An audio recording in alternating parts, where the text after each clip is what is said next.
According to the American Declaration of Independence, people enter into political society for the sake of protecting their inalienable rights, which are otherwise insecure. The question then arises, what can the people do if the government betrays its trust and violates their rights? The Declaration's initial answer is that whenever any form of government becomes destructive of these ends, it is the right of the people to alter or to abolish it, and to institute new government. The people create the government, but in so doing they do not forfeit their right to vindicate their own rights, even against the very government they created. Thus James Wilson asserted that the vital principle of America is that the supreme or sovereign power of the society resides in the citizens at large, and that, therefore, they always retain the right of abolishing, altering, or amending their constitution. This right supersedes the claims of the government to the loyalty and obedience of its subjects. Federalist 28 describes the right of revolution as that original right of self-defense, which is paramount to all positive forms of government.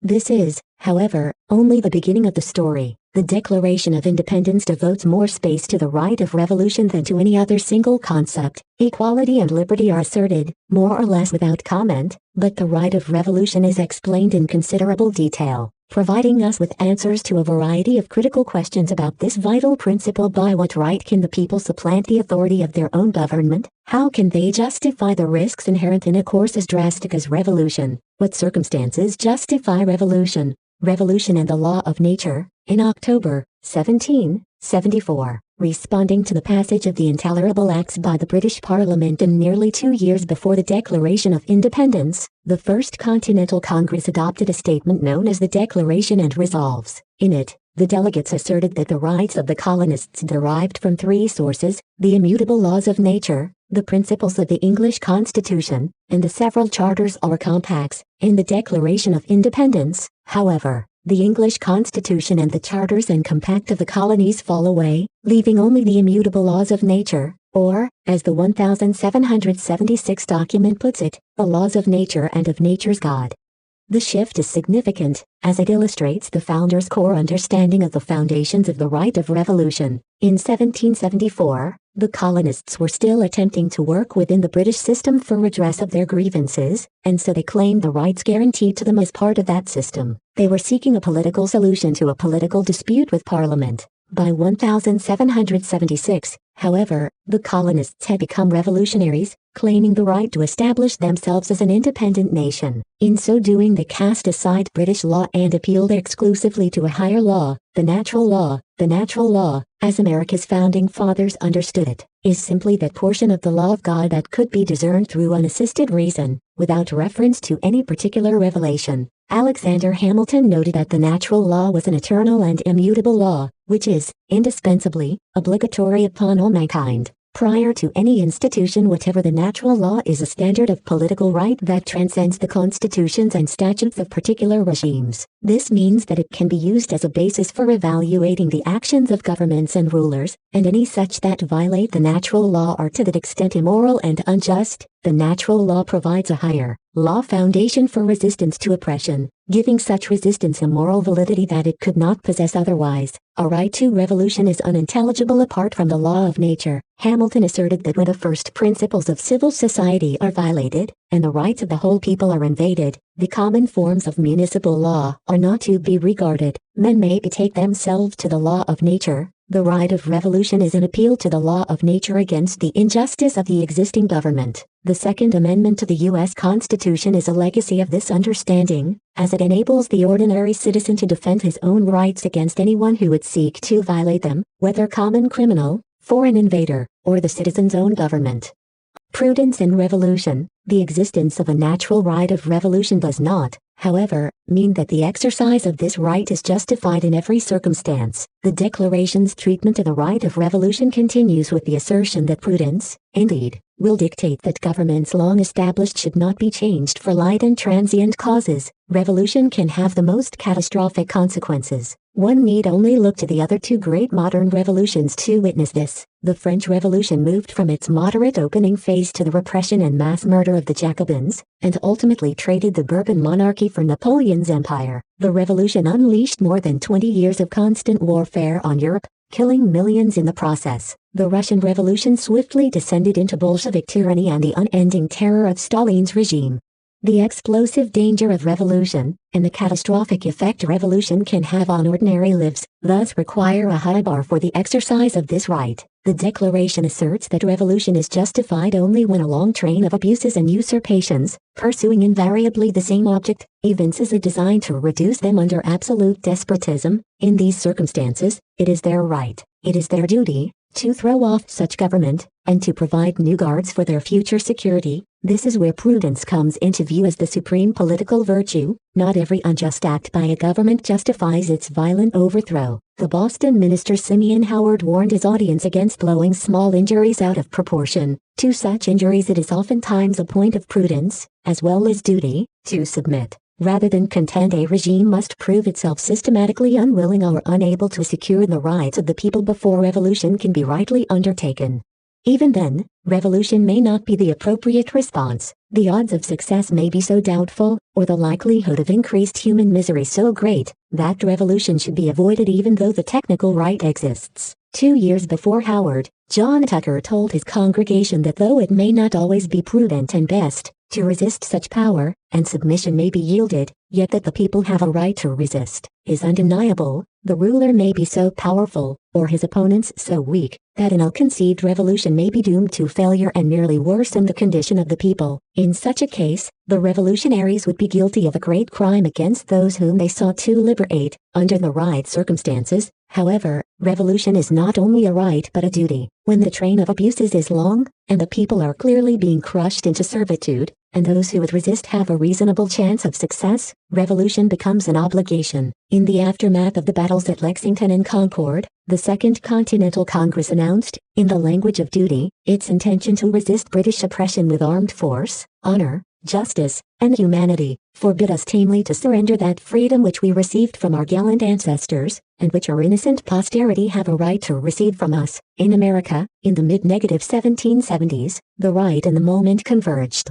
Modern revolutions. Unlike the French and Russian revolutions, the American Revolution did not constitute an obvious cataclysm, it did not spiral out of control, it did not end in tyranny and terror, and it did not lead to a regime that was worse than the one it replaced. In these respects, the American Revolution was so different from its successors that some, like the conservative commentators M. E. Bradford and Russell Kirk, have argued that it wasn't really a revolution at all but a kind of conservative secession, meant to preserve the liberties of Englishmen, which were being trampled upon by the English government. Kirk even suggests that the American Revolution is misnamed, claiming it is a revolution not made but prevented. A revolution, for Kirk, denotes a complete social upheaval of the kind France and Russia experienced in their revolutions but America conspicuously did not.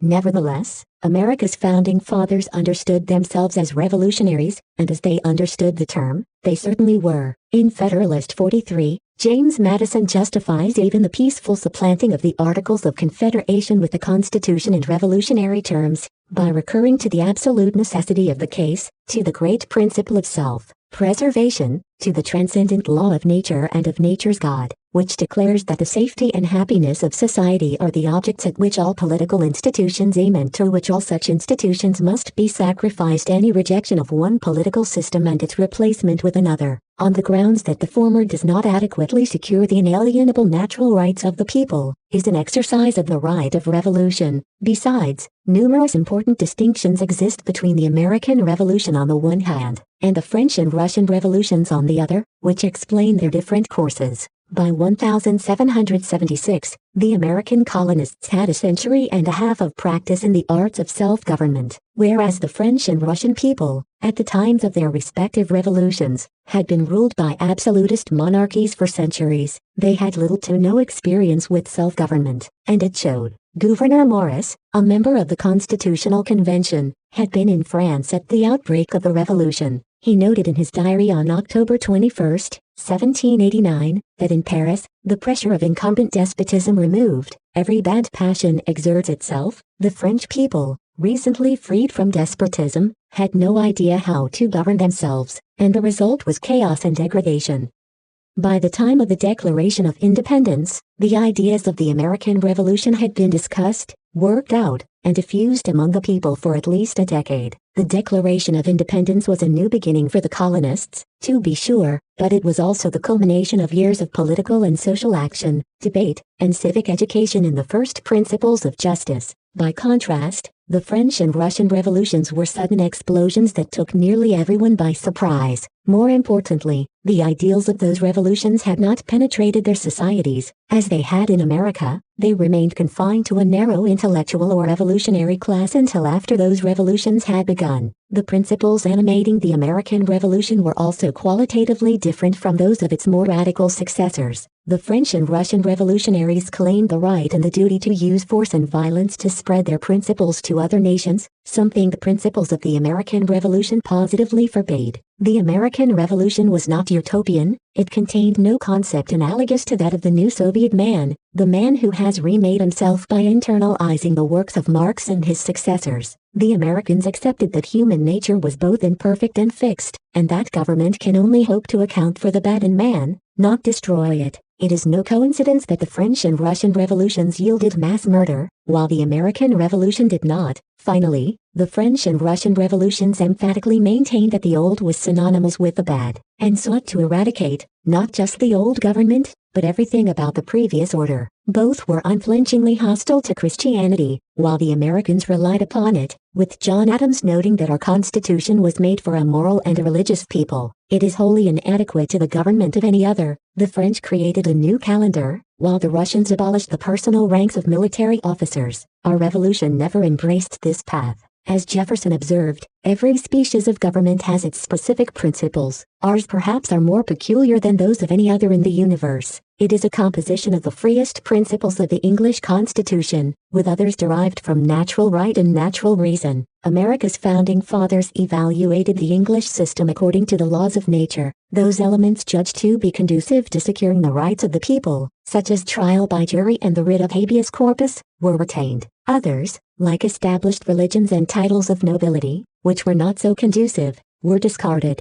The American Revolution was a true landmark in human history. It demonstrated to the world that a people can not only overthrow an existing regime but also successfully establish a free, peaceful, and functional government of their own. The American Revolution is no less a revolution for not having devolved into terror, war, and catastrophic social upheaval. Americans grounded their revolution in the eternal principles of natural law and natural right, and in so doing provided a roadmap for all who would reclaim the liberty that God has granted them, but which their government is systemically unable or unwilling to secure. From Real Clear Wire.